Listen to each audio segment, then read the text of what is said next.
Hello guys, আমি Deep and welcome back to my channel Deep exclusive. So এখন আমি এই ভিডিওর মধ্যে কথা বলবো বুমেরাংকে নিয়ে এবং অযোগ্যকে নিয়ে, এবং দুটো সিনেমার ন্যাশনাল প্লেক্সের বক্স অফিস কালেকশন কিন্তু সামনে উঠে এসেছে। তো কেমন বিজনেস করছে এখন অবধি দুটো সিনেমা ন্যাশনাল প্লেক্সে।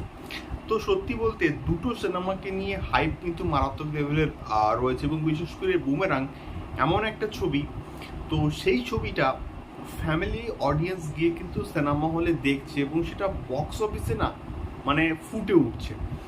তো এবং আরেক দিকে অযোগ্য কিন্তু সেম লেভেলে কিন্তু মানে বিজনেস করছে, এবং বুমেরাঙ্গের থেকেও কিন্তু ভালো রকমের কিন্তু বিজনেস করছে। এবং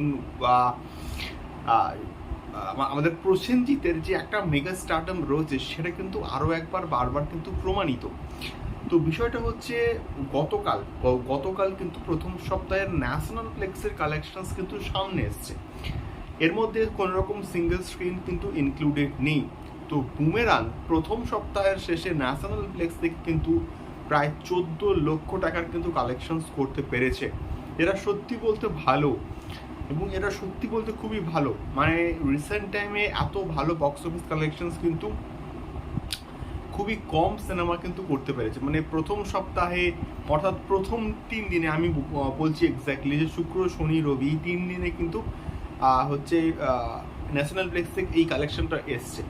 এবারে যদি অযোগ্যর ক্ষেত্রে আমি ধরি, অযোগ্যর ক্ষেত্রে কিন্তু হচ্ছে অযোগ্য হচ্ছে প্রথম সপ্তাহে কিন্তু প্রায় 30 লক্ষ টাকার কিন্তু কালেকশনস করতে পেরেছে, এবং ন্যাশনালি হলে প্রায় 34 লক্ষ টাকার কিন্তু কালেকশনস করতে পেরেছে। আমি শিওর বুমেরাং এবং অযোগ্য দুটো সিনেমাই সেকেন্ড উইকে কিন্তু খুব ভালো রকমের ব্যবসা করবে, ইভেন করছে। সাধারণ দর্শক দেখতে আসছে, এটা আমরা বাস্তবে দেখতে পাচ্ছি, এবং বুকমাইশোর রিপোর্টও কিন্তু মোটামুটি সেম বলছে। এবারে আমি শিওর বুমেরাংয়ের ক্ষেত্রে সেকেন্ড উইকে মাল্টিপ্লেক্সের কানেকশনস কিন্তু আরও বাড়বে, এবং অযোগ্যর ক্ষেত্রেও কিন্তু সেম। তো দুটো সিনেমাই ভালো একটা কিন্তু মানে ব্যবসা করছে অডিয়েন্সের, মানে মানে ভালো একটা ব্যবসা করছে, এটা কিন্তু আমরা দেখতে পাচ্ছি।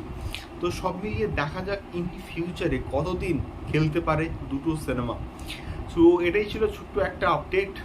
বুমেরাং প্রথম সপ্তাহে হচ্ছে 14 লাখস কালেকশনস করেছে, এবং অযোগ্য কৌশিক গাঙ্গুলি এবং আমাদের প্রসেনজিৎ ঋতুপর্ণা দুটো অযোগ্য প্রায় 30 লক্ষ টাকা, এবং ন্যাশনালি ধরলে প্রায় 34 লাখস কিন্তু কালেকশনস করতে পেরেছে। তো এটাই ছিল মেলে ভিডিও। তোমাদের কি মতামত, এবং তোমরা কারা কারা বুমেরাং দেখছো অবশ্যই কিন্তু কমেন্ট করে জানিও। দেখা হচ্ছে পরবর্তী ভিডিওতে। টাটা।